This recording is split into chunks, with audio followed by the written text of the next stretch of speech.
On this episode of the Global Dream Circles podcast, I had the pleasure of speaking with Lar Dooley of County Meath, Ireland, who I would say is one of the true keepers of the sacred land, the sacred indigenous ways of the Celtic Irish people. And he is particularly connected to a sacred site there called Loughcrew in County Meath, which he's going to talk a little bit about with us on this interview. What's significant about these ancient sacred sites is that they give us the possibility that we can tap back into a deep ancestral dream, a dream of the land herself, a dream of Gaia, a dream of people, of all peoples. And in this lifetime, we might have the pleasure and honor of meeting people who have deeply connected to the land. And Lar Dooley is certainly one of those people. I think you'll hear his wisdom coming forth today. And what does this have to do with the dream work? Some of us are called to dream consciously, but we have to wake up to dream. We have to examine what it is we even think a dream is. We have to examine what it is we think reality is. And then we have to be willing to go into the unknown. Lar has recorded dreams that he's had, sleep dreams, experiences that are absolutely sacred as he has tended to the land, the sacred site of Loughcrew. And he's put it all here in his book called Out of the Darkness. And I'll put some contact details here for you to get in touch with Lar if you'd like a copy of his book. It's an absolute treasure. It's not something that you can read in one sitting. It's something you take little tiny bites of and chew and digest and let it go where it will in your body and in your system, in your mind and your heart and your soul. So I'm going to read a little bit for you today from chapter 1, The Calling. Any journey begins with the calling, a heating of spirit that invites you to throw yourself into something new. Dare to go into the sacred wilds and see if you can discover something new and worthwhile for yourself and for your tribe. As a curious young maiden striving to understand her role in this world, you hear the call of the unknown. Something inside you has stirred, and deep down, you know, you'll answer the call. Many of us are called to wake up and dream with the earth, dream a reality for humanity and for Earth that is not only sustainable, but in which we can thrive. And you know who you are, and you will answer the call. Hope you enjoy this chat here with Lar and love to hear your comments and thoughts. Blessings, be well, enjoy. With that, welcome, Lar. Thank you very much. Thank you. My name is Lar. Obviously, in the English language, my name is Lawrence. Lar, L-A-R is short for Lawrence. Lawrence was the Catholic Archbishop of Dublin, so I left Catholicism behind a long time ago. I was actually, I'm a survivor of clerical sex abuse, and I know an awful lot of people around the world would see trauma as a gateway to investigating other realms and other ways of dealing with the world. A lot of people would do so possibly through going through mental health issues. I've never had that problem. And probably because at 12 years of age, I was brought into a very ancient pagan site. It's funny, I'll just show you this. The site I was brought to, these are bone implements, probably a bull roarer. Sorry, the carving's not coming up very clear on that. You can Um, see it a bit there, yeah. yeah, that's a bit better now.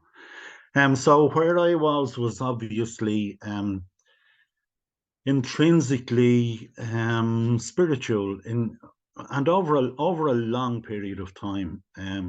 So the site itself is 5,400 years old, but the bone implements are actually 2,200 years old.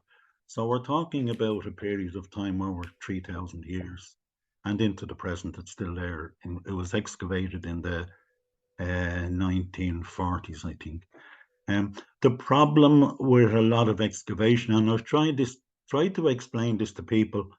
Um, Scientists, archaeologists tend to look um, with a very cold face on archaeological sites, and they don't try to understand the site. They just come looking for human bone, just to prove these places are tombs, you know. And of course, they're not tombs. They're places where the spirits of the ancestors live. You know, in our culture, in Irish culture, I consider the Tua De Danann to be the spirits of the ancestors. In Maori culture, they will be called the Puna. So the project I'm working in New Zealand is called the Tapuna Project, the Ancestral Project. So, and with regard to dreaming, I learned the process in the 1960s from my uncle, which was called spiritual cleansing, and the process is detailed in the book. It's a way of washing your eyes, your face, your head, your legs, your feet, your arms, and your hands, cleansing yourself spiritually, and then divesting yourself of any attachment to the mortal world. Take your shoes off and whatever, and walk on sacred site as a sacred being rather than as a human being. Or you go in. And then I've always found when I do that, that you can connect to the spirit world an awful lot easier because you're actually going out to consciously engage with the spirit world rather than the mortal world. And that's probably the total difference between an archaeologist who is totally trained and focused on the mortal world and somebody who walks in the spirit world. And I know this is common in so many cultures, and especially in indigenous cultures, like and you're in Turtle Island yourself. So I've met many Native American elders, and they would consider that their spirits, their ancestors walk beside them all times. And that's a process that it's very hard to explain, but if you consider, I'm 72 years of age, okay, so I was brought up with a coin box where you put your coin in and you press button A and your phone call is connected, and if it doesn't connect, you get your money back. And in order to progress through the mortal world, you have to dump so much information out of your head all the time in order to leave room for new processes. And I think over over time, certainly over hundreds of years and possibly 1,000 years or even more, we have disconnected from our spiritual world, and we're consciously being programmed to engage with the mortal world. In Ireland, we have a very apt saying, which is for the first 5 years of your life, you learn, and then you're educated. And the problem is people do not understand the disconnect between learning and being educated. Because in so many ways, being educated is being programmed to follow a set path that you can't deviate from. Whereas in learning, and I mean, we have so many children now with conditions that we put mental disorders on them. And all of this is children are not being allowed to be children. You know, young boys are not being allowed to jump in rivers and throw stones and rock and roll and jump out of trees and break a leg and start again. They're put into school at 3 years of age and they're told, sit down, behave, don't move. And that's not a normal human concept. It's something that we have evolved to consider normal, but it's quite definitely not normal. You know, children do need to learn, they do need to activate their imagination.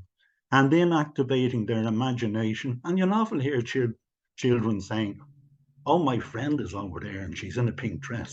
And the parents would look and say, "Oh my God, my child is mad." They are connecting to the spirit world in ways that we have consciously programmed ourselves to forget, or detach from in so many ways. So by consciously going out and going through a process of cleansing yourself of the mortal world, and consciously trying to engage with the spirit world, I feel it is possible for all of us, not just me, all of us, to connect with the spirit world. And I connected to a spirit world literally half a world away from Ireland. I was engaging with people in New Zealand in real time. A lady that was on a spirit journey. When my elder, my Kamatua, Pai Kaho, passed away, I knew he was dying.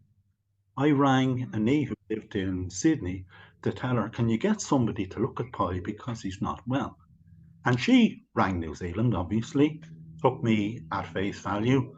And some aunt of hers said, "Oh no, he's sitting in his car, he's okay." And like half an hour later, I started shaking and sweating, and I'm saying there's something wrong here somewhere. And to physically walk over to him and check on him. And when they did check on him, the lady was a trained nurse, and she said she couldn't find a pulse. The ambulance came about 10 minutes later, and the ambulance driver said if we had been here 20 minutes earlier, we could have saved that man's life. But unfortunately, he passed in an ambulance on the way to hospital. And then people were saying to me, "Our people are trained, like we are trained in spirituality. We connect to one another so powerfully. Why did none of us know? And yet you, on the other side of the world, knew something that we didn't know." And that's it's freaky in many ways. It's freaky, but in other ways, it just explains in the spirit world how small the world shrinks, because spirits are not controlled by time or space. You consciously choose who you want to interact, connect with some spirit, that wouldn't be there for your own healthy reasons. But I find where I am, Loughcrew is what's called a tower, okay, Teamhair, and it's defined as a place of eminence on a hilltop. And so very ancient, sacred pagan sanctuaries, approached from sacred wells where you cleanse yourself, as I explained already, and consciously over thousands of years of people coming in, cleansing themselves on the way in, and bringing only good, positive energy into the place, and then cleansing themselves on the way out. So they leave the spiritual energies behind them and they go back into the mortal world. So it's like a portal between the mortal world and the spirit world. And so many of these places exist in Ireland, but as far as science and archaeology is concerned, they're all tombs. But they're not tombs, they are places where the ancestors live. You've been in Ireland yourself, so you may have visited Newgrange in County Meath, Yeah. a very famous, world-famous site. The old name for Newgrange is She on Brew, okay? And the Gaelic word brew or vrew means a boundary between one material status and another. And the Gaelic word she, that a lot of people say is fairy, it's not. She og is a fairy, a young she, a young spirit. So brew or she on brew means the boundary between the mortal world and the spirit world. And that's the meaning of Newgrange. So once you go to Newgrange, you climb a set of steps over the entrance stone, you turn through 90 degrees and you walk down the ground. And once your feet touch the ground on the inside of the entrance stone, you have gone from the mortal world outside into the spirit world inside, where the spirits of our ancestors live. Um, and this is a process that's very hard to explain until you use modern concepts, and then people kind of get, "Oh yeah, okay." So if you say, well, this is a temple, it is a very old representation of a modern church. So if you consider the Christian process of bringing a coffin into a church, why do you bring a coffin into a church and then bring it back out again? And because when you bring it in and the priest or the rector or whatever says prayers over the coffin, you release the spirit of the human being to go to heaven. And then the body is taken back out to be buried. In our Neolithic ancestry and our spiritual ancestry, heaven didn't exist because Earth was a contained planet in which all the animals and all the creatures live. And even when they pass over, the spirit of those beings still exists within this continuum, within this contained unit. And so we didn't have a heaven. So if you consider the same process when human remains were brought into Newgrange, it was the spirit that was freed. And in many ways, the triple spiral in Newgrange is a large spiral on the left with a connected spiral down on the bottom of the right and a disconnected spiral up on the top on the right. So the big spiral is you and me, the human remains going into the structure, and the bottom one is the mortal body going in, the mortal concept going into the structure, and the bottom one is the mortal remains that are brought out. But the one that is detached is the spirit of the creatures that are left inside. And that's a concept that's very difficult to explain to a closed society, especially a scientific society that are trained to excavate something and look for human bone. And I often use the if you put an archaeologist into a modern cathedral and they totally ignored everything that was in the cathedral and just dug up the floor and said they found human bones in the floor, and they say, see, I told you it was a tomb. Now, they're in the middle of Notre Dame or major cathedral anywhere, but as far as they're concerned, the concept of the cathedral, of the spiritual structure, does not exist because it's all about the bones in the floor. And that's the disconnect between the mortal world and the training of an archaeologist to follow along a process that has been defined 100 years ago, and you can't deviate from this process. I met a beautiful lady a few years ago called, I'm trying to think of her name now. She's a renowned cave archaeologist. Her name will come to me. And I said to her, when you go into a cave and excavate something, where do you start? And she said, oh, well, I'll start, depending on where I am, I will start. I know where to start. And I said, but how do you know where to start? And she said, Marion Dell's the lady's name. And she said, I don't know. I'll just walk in and I know where to start. Okay. And I said, when you start digging, what do you do? Well, she said, I know there's a certain amount of stuff that has to come out. I said, but how do you know that, Marion? And I said, what happens then? She said, well, when I excavate down, I'll start slowing down because I know I'm coming to human bone. And I said, but how do you know that? How do you know that there's something there before you start looking for it?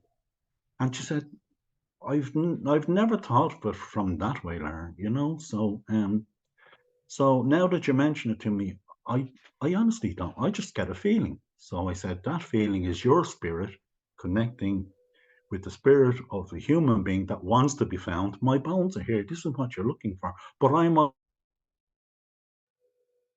and that's something that a lot of people would understand. You were saying the project, I think, was connected to a Maori gentleman.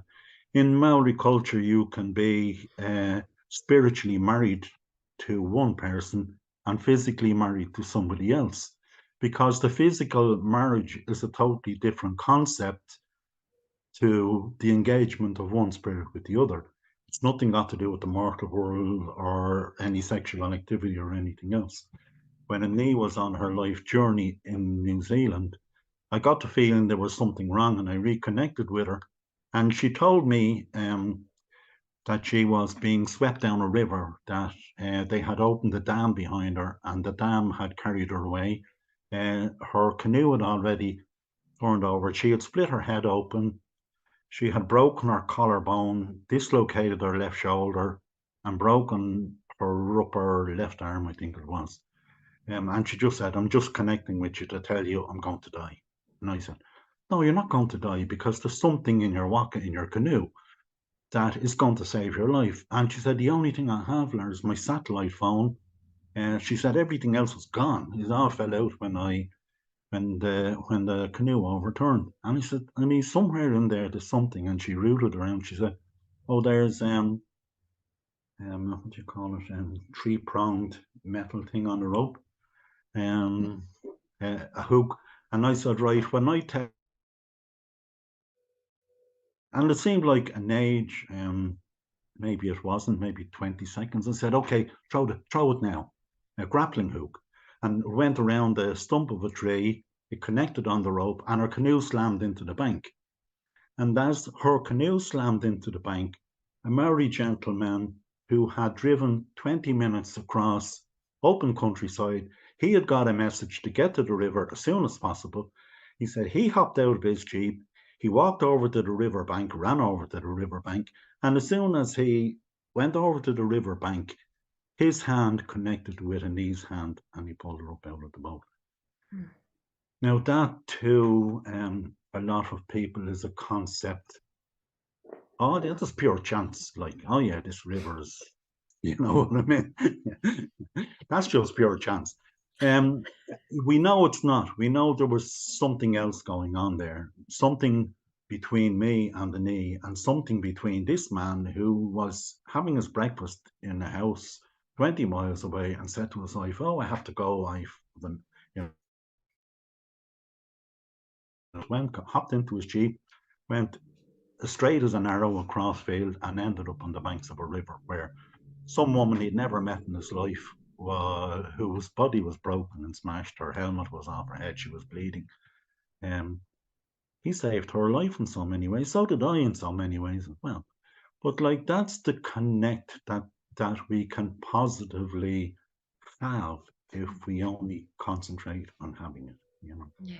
And I know Native Americans. I know a few elders from indigenous tribes would say exactly the same. They can connect with people that are miles away, and they know they're in danger, and they'll go looking for them, and they'll find them. You know, and dogs sometimes do that with people in a river. They will, oh, there's somebody drowning, I have to go, like, you know. And it's, if we call it dreaming, I know your concept is about dreaming. Is this actually dreaming, or is it connecting in a totally different aspect to what we consider our mortal bodies capable of doing? We certainly sleep and we dream in our sleep. I don't recollect an awful lot of dreams from my sleep, I have to say. Possibly because I have dreams. Yeah, so I think we can positively, what's the word? Dream while we're awake. We can spiritually, we can activate our spirit beings to connect with other spirit beings while we are awake, you know. And it's like, if you want to call that dreaming, by all means, it's dreaming. If I don't know what the term is, if there's some other terminology, then that's exactly what it is. Like, you know, it's interacting in spirit with people. And as I said, it can happen half a world away from Ireland as it's possible to get. And yet I could connect with people in real time in New Zealand. When Pi passed over, 3 months later, they were looking for his whakapapa, which is kind of, whakapapa is kind of a personal journal. And because Pi was such, he was Kamatu of his people, he was leader of his people, he was a war hero from the Korean War in New Zealand. And they were looking for his whakapapa because it detailed a whole load of connections he made with Mayan elders and Native American elders, Irish elders, and whatever all around the world. They couldn't find his whakapapa anywhere. And then he said to me, like, if anybody knows where his whakapapa is, or you do, excuse me. And I said, I don't, how would I know? And she said, Lar, concentrate. And I said, look, I never met Pi personally. I mean, you put a photograph of him up and I didn't even know who he was. I don't connect with the mortal being. I thought the knee was 18 years of age and she was 66 years of age. Like. So this spirit entity is timeless. So I said, and then she started haranguing me like, where is it, Lar? And I said, did you look in his glass house? I know he was in. Yeah, did you take up all his lamps? Yeah, they're not there. Lar, come on. Is it in his room? I said, no. And eventually he said to me, Lar, where's this fucking Funka Papa? Excuse my language. And I said, it's under his fucking tree. And then she said, what did you say? And I said, well, I don't know where that came from. And she said, no, Lar, what did you say? And I said, it's under his tree. And she said, Lar, I travelled the whole world after the Korean War and he connected seeds everywhere and he planted every seed when he came home. And all these trees are all around this 1,000 acres of land. So which tree? And I said, don't do this to me. Like, I don't know which tree. She said, no, Lar, think. I said, his special tree, the tree, the one he loved, the one that meant more to him than anything else. And she said, oh. And she said, oh, give me 5 minutes. So half an hour later, she reconnected with me.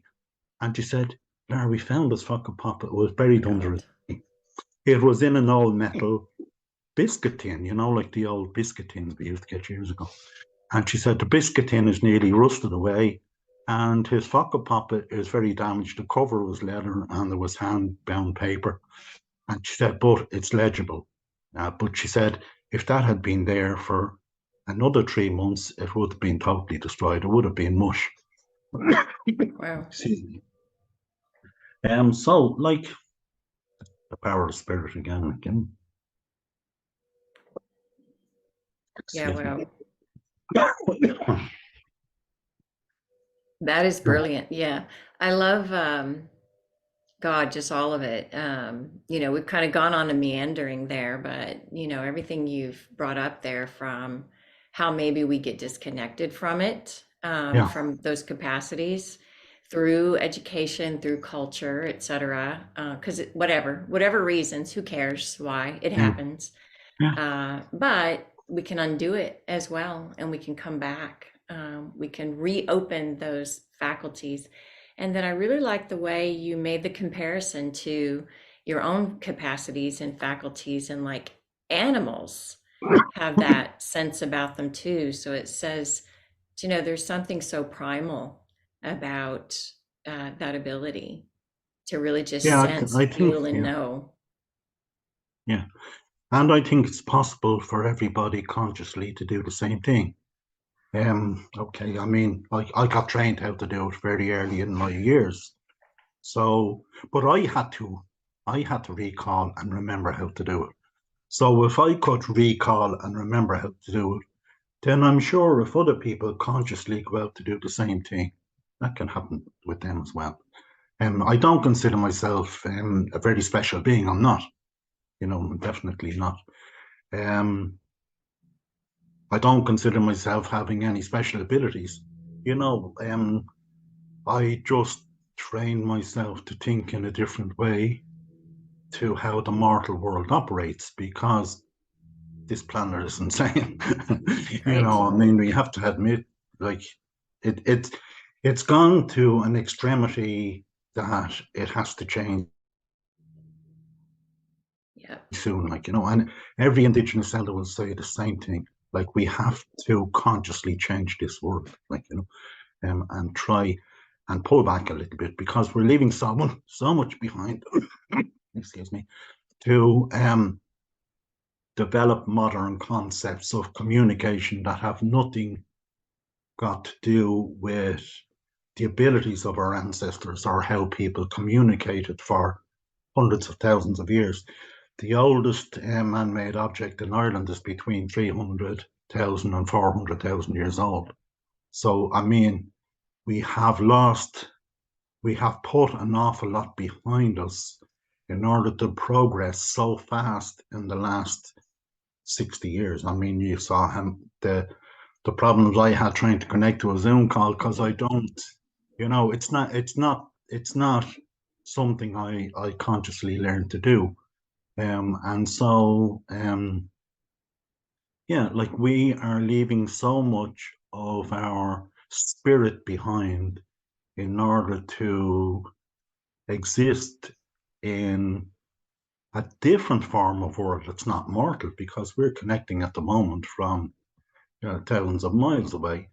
Mm. Um, 50 years ago, that wouldn't have been possible. So, what are we leaving behind in order to concentrate on what we're doing now?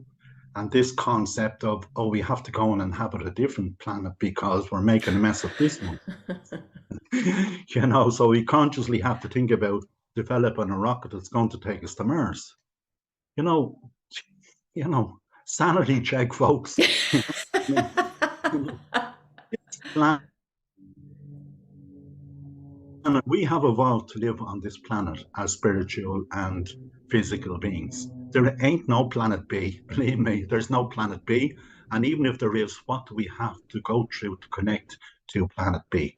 Would it not be easier just to put the jet engines in reverse and slow down a little bit and connect back to the world we are designed to live in? We're Sure. designed to live on this planet. And like we saw in 2020 when the world shut down, um, the world around us, the real world around us, nature, went Yeah, back to, she very quickly began to heal herself she and will. restore herself to balance. Yeah, Um, so then, that brings a question then, Lar, just these concerns about technology and the current generation of kids who've never knew what it was like to grow up without cell phones and technology. What would you say is just one piece of wisdom, if you could just leave one piece of wisdom to this generation, and give them something really practical to pay attention to what is behind them, what has gone before them? yeah. As I said, the concept of allowing children to learn rather than programming them from the age of 3 years of age to, you know, fit into a society that was not designed for children. It was not designed for adult human beings. We are winging it all the time. We're changing so much all the time in order to consciously keep up with the world we are creating, and we're leaving our children behind. Like an awful lot of children have really deep mental issues over what happened in COVID, because all of a sudden, mommy and daddy was home and they were going out to the park and they were engaging with the world in a way that children should be engaging with the world. And now they're put back into, it's like they went into reverse for 2 years, and now they're gone slammed into fourth gear and it's full steam ahead again. And like, how do I reconnect with this world that you took me out of? Like, and I'm sure it's a situation also where like mom and dad were out of work and maybe the money wasn't coming in, and the physical, financial, and sexual pressures that evolved over that created so many breakups. And we don't even know. I mean, I'm not vaccinated. I wouldn't go near. And we don't even know what these vaccinations have created in our population. Um, um, there's so many warnings online, and I do believe a lot of them. I do believe. I worked in an extension of pharma for a few years, and the amount of courses I had to do just to exist on the periphery of pharma, all the strict controls that were there, and then we just threw them out the window for on a whim because. And was this designed or was it? And I don't know. I'm not getting into that one. Yeah.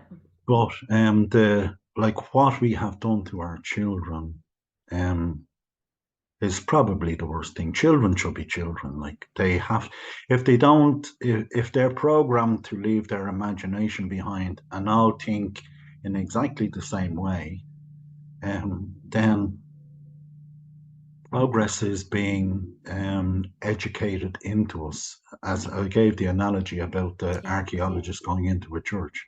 Like Yeah. if we don't learn to understand the totality of what is all around us, and if we just learn to concentrate directly on one object, we are not doing ourselves or this world any service. So I think the children need to be children, school is starting way too early. They're way too young. They haven't developed their own mental capacities, and we're ending up.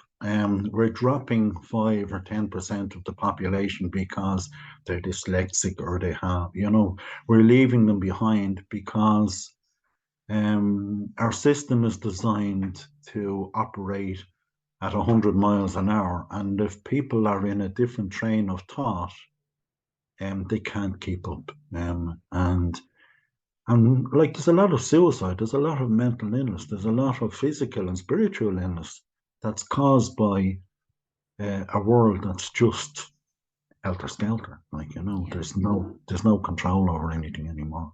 And Yeah. I consciously believe that indigenous culture, where people are taught their own culture and how to interact with people in a physical and a spiritual way, is definitely something we need to revert to. Maybe not in totality, because the world probably can't exist like that anymore.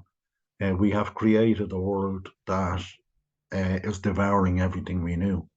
And we can't consciously just drop that. It would be a deprogramming of the human mind, and maybe that has to come, and maybe at some stage it will come.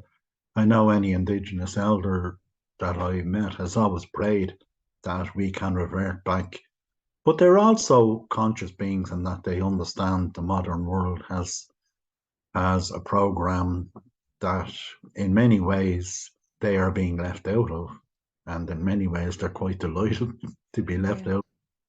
And I think that's something that we have to try and consciously understand as well.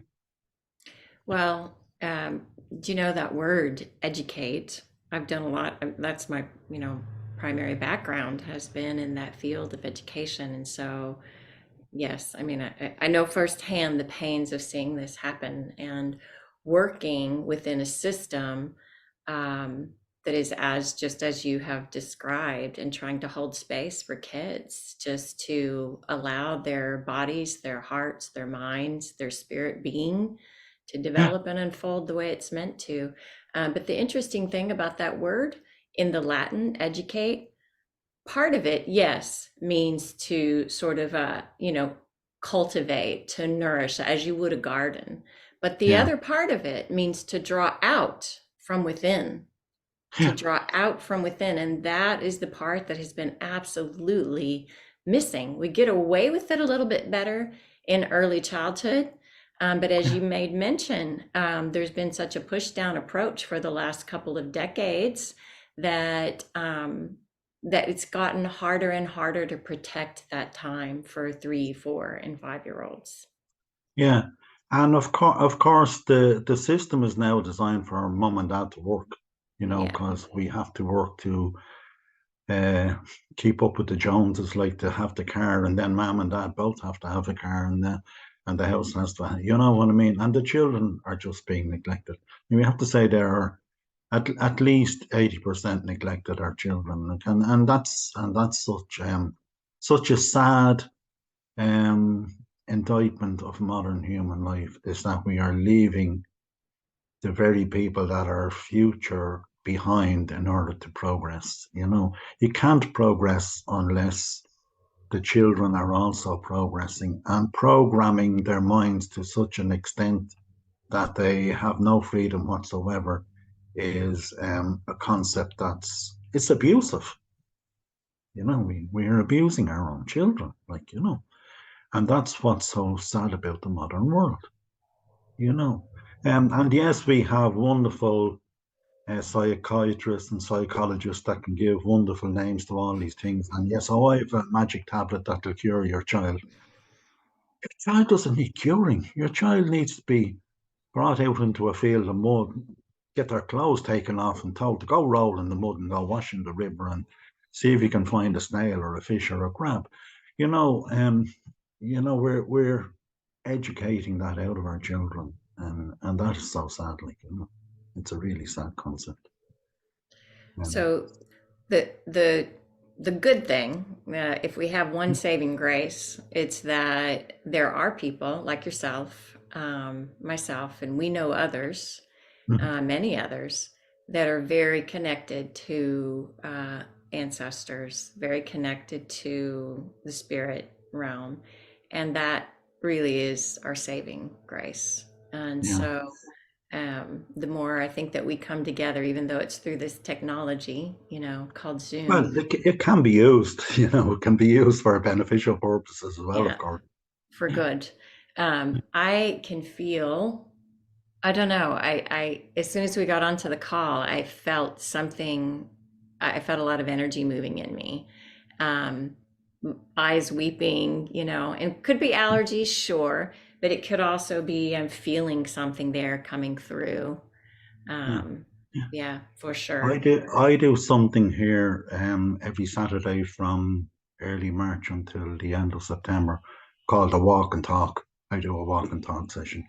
I bring people onto the landscape from the well. I explain the purpose of the well, how our sweat houses, which were stone structures rather than the ineptity of the Native American culture, um, how they were used and how our ancestors live. And I bring people in and I invite the kids to take their feet off and run around in the grass. And I explain to and the children are enthralled by actually living real history. Like they're walking in history.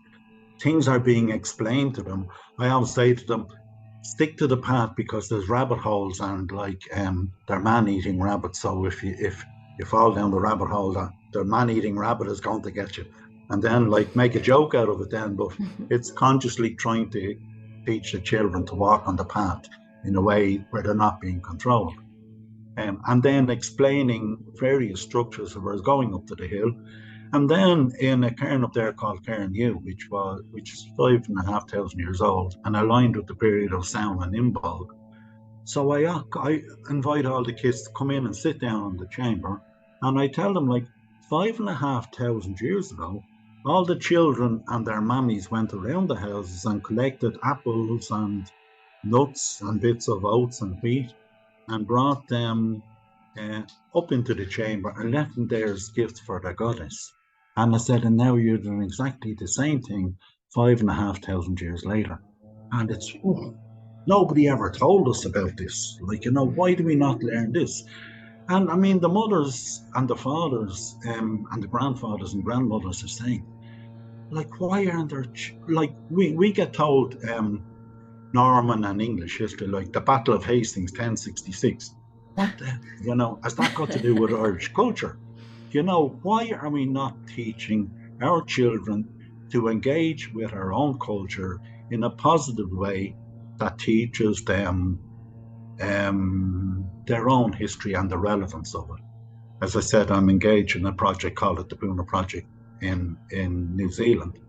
And the whole purpose of this is because Maori have taken so much pride in their own culture over the last 20 and 30 years, their culture is flourishing. And the Pakia, the European ancestry New Zealanders, are rebelling because, oh, these people have culture that goes back 800 years, like 1,000 years. They have fantastic culture.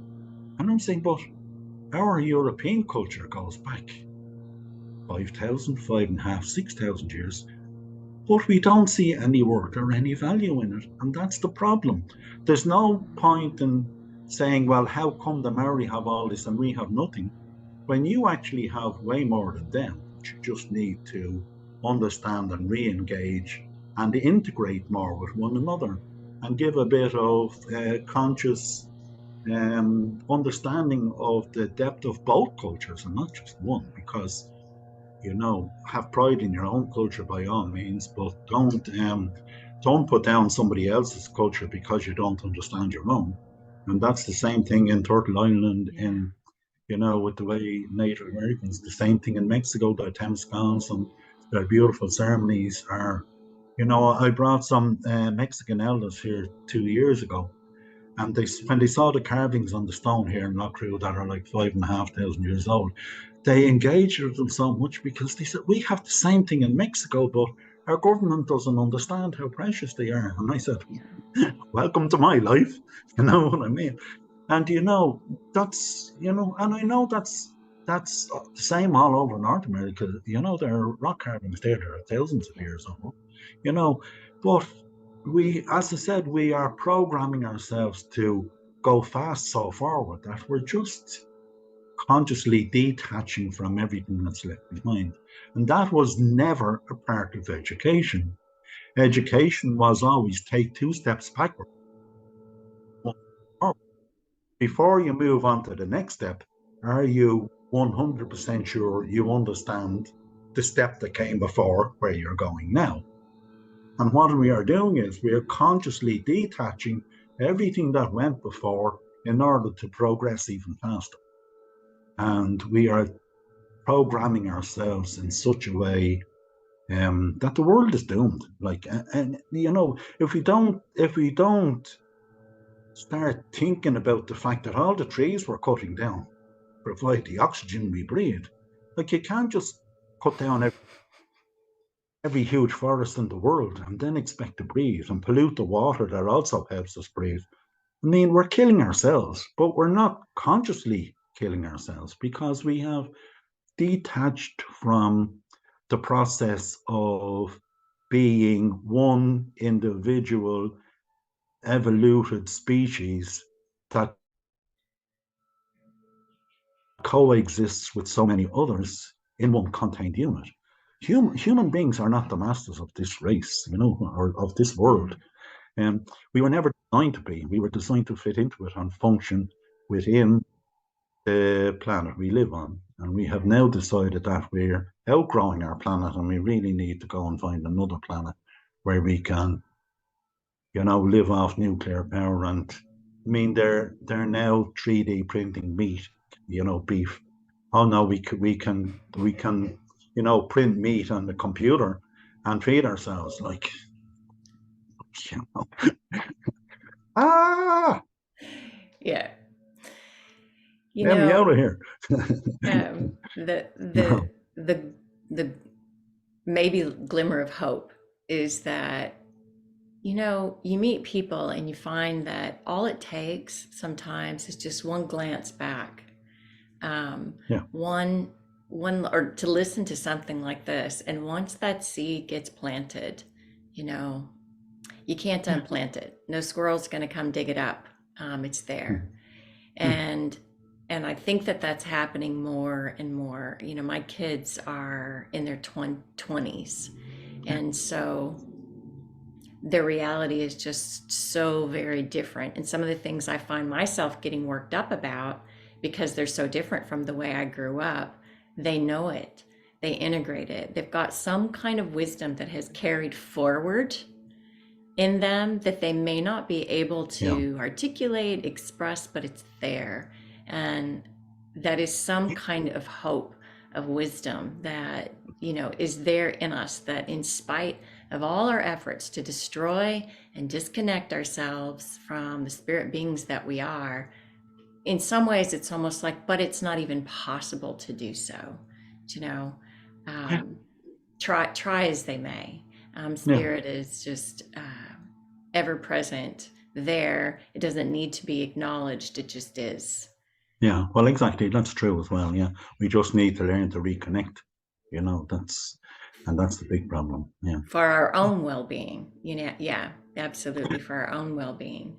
If you could leave us with maybe just, I don't know, one story of something magical that really happened for you, that maybe changed changed your own perceptions, opened up your own perceptions, where it be related to where you live there at Loughcrew, maybe something you talked about here, in your book, or yeah, just whatever yeah. comes to mind. Yeah. Well, the vision behind the book was my own life journey. Now, you explained about engaging with people on their life journey, but my life journey that was given to me by Pai Kaho was to, if I didn't consciously come and live in New Zealand was to stay here and bring our own culture to life. And one of the beautiful things about that is over a process of 3 years of inviting people to engage with our culture, an awful lot of people have done so, and they are consciously engaging with their culture. And last Lunasa, so Lunasa is the midpoint between summer solstice and autumn equinox. So last Lunasa on the hill here, I detached from it, but I knew there were enough people there to actually consciously do something. So five female elders called put out a call for as many women, grandmothers, mothers, and children to come and walk the hill. Now, on Lunasa in 2022, there were 7 people on top of the hill. In Lunasa, sorry, excuse me. In Lunasa 2023, there were 230 women, 33 children.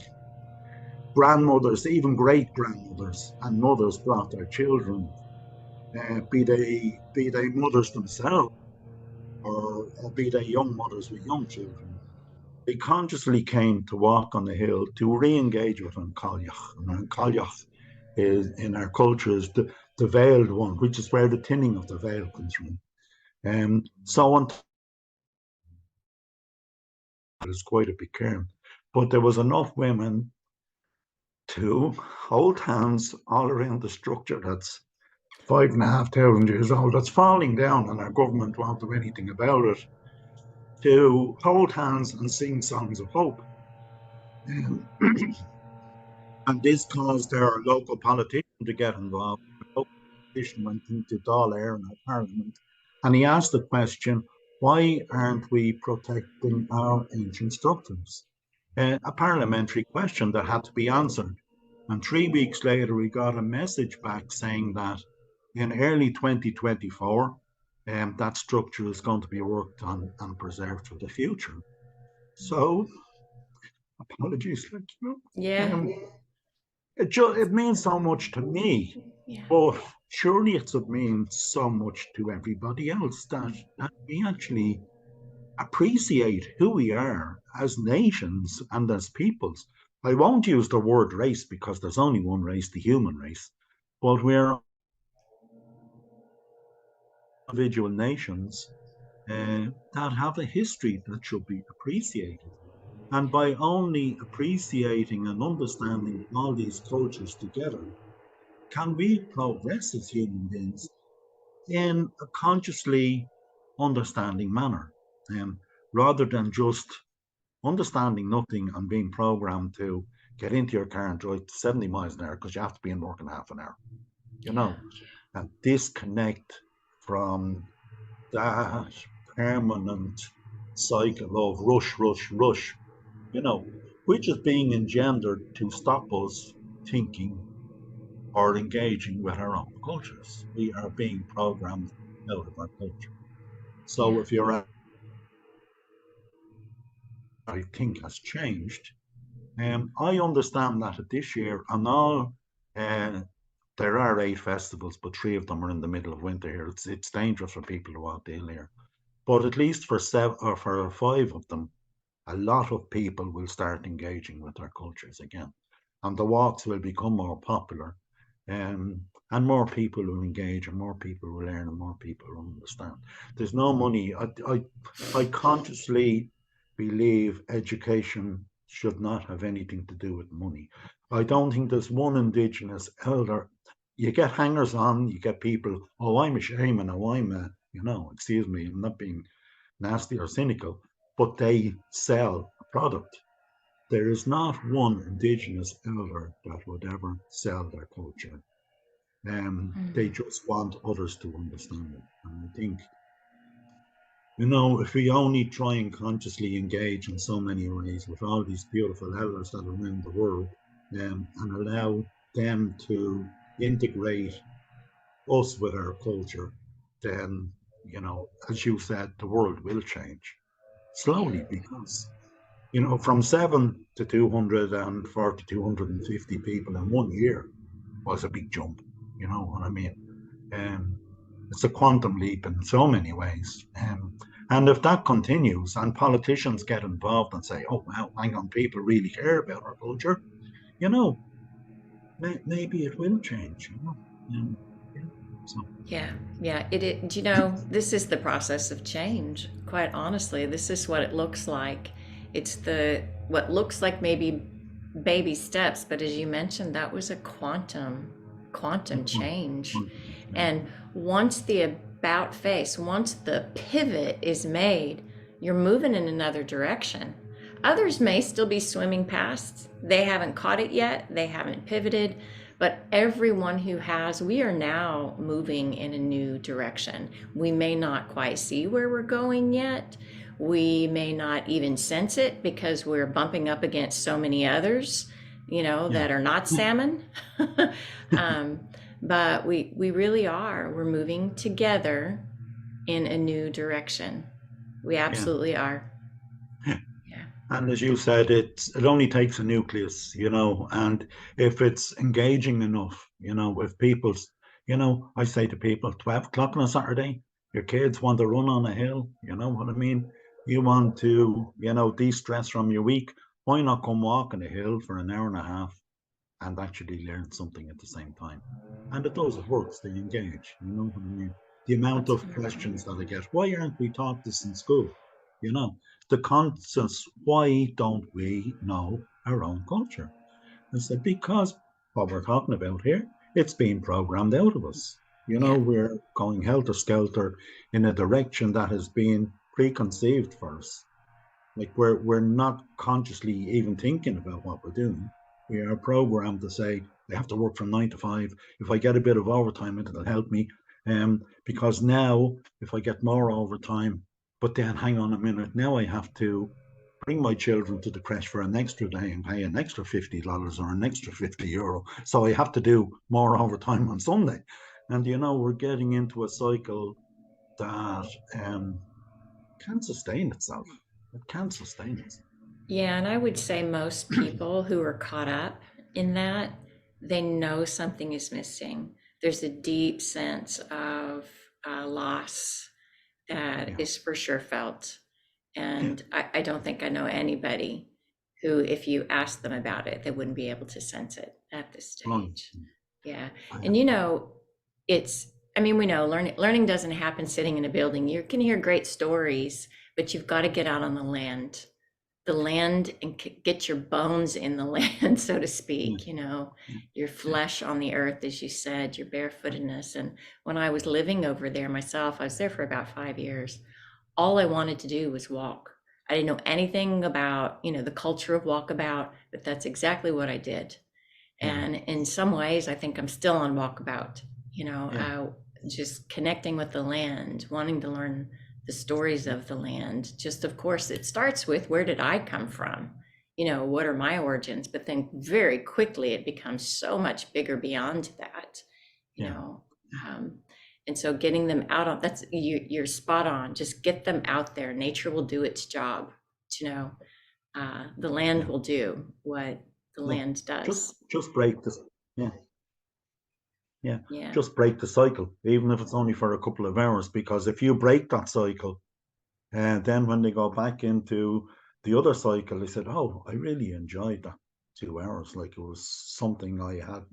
If I hadn't have gone there, I probably would have gone to the pub and had a pint and gone home and watched a football match and be no further along my path. But something happened in those 2 hours, you know. Yeah. And I think that's something we have to encourage. It's the only way we have a break in the cycle, you know, is Do you know to when you're saying break the cycle, mm, my mind thought you were going to say break the spell. well, the same thing, isn't it? It is. Yeah, Yeah. there's something to be said for that too. Well, gosh, Lar, this has been just absolutely wonderful. I just so appreciate you taking some time and having the patience to work out the text so that we could capture this. I'll be over hopefully sometime this year. So, and Loughcrew is one place I have not yet been. So that will definitely Amazing. be on the itinerary when I get there this time. So, Beautiful. I look forward to it. Okay. yeah. Well, you Yeah. just have a wonderful, wonderful evening there, and I look forward to connecting again soon. Yeah. If anybody watches the video afterwards and needs to connect, I'm Lar Dooley on Facebook. I don't contact, and I think that's more than enough for an old soul like me. Um, but I do try to consciously engage with people if they have any questions or whatever. So if any of the listeners later on who view the program, the video later on, that's how they contact me. Or Right. yeah. And then the book, I'll post that as well. But it's just beautiful. Not only the stories, but there's so much artwork. I don't know how well that shows up, but beautiful Yeah. artwork and photographs all along the site there. And truly, it is it's a story. It is a story of the land as told by a land being. Yeah. That would be yourself. Yeah, and it's self-published. It's not available on Amazon or anything. Actually, the gentleman who helped me connect was the producer of the book and one of the contributing artists, Santiago. He's an Argentinian man who Oh, got so wonderful. engrossed in Irish culture that he changed his name to Seamus Trio Oh, from wow. Santiago del Real to Seamus Trio. So a lovely being. We share the house together. Like he's a gay man, but I'm definitely not a gay man. My partner is Chewy or any few months now. Aw. It's been absolutely beautiful. Yeah. Thank you so much for giving me the chance to unload. Well, thanks for all of your beautiful, beautiful stories and just, all of the beautiful work that you've done there and sharing your love for the site and for the land and for the culture and for our own religious sovereignty as spirit beings that we are here. Yeah, exactly. Yeah, yeah. And it's beautiful to connect in I love connecting with people in a spiritual sense as well. Like I mean we are engaging in more conversation, but we're also connecting with spirit beings. Yeah, and I think that's so beautiful. Yeah, it's just a wonderful way of passing time. Passing time. Yeah, yeah. Okay, I Well, look Lara, forward you to seeing keep you. Thank you well so much. and we'll be in touch soon. All the Okay, best. thank you. Bye for now. Thank you. Okay, bye. Bye. Mila Buikas. Made a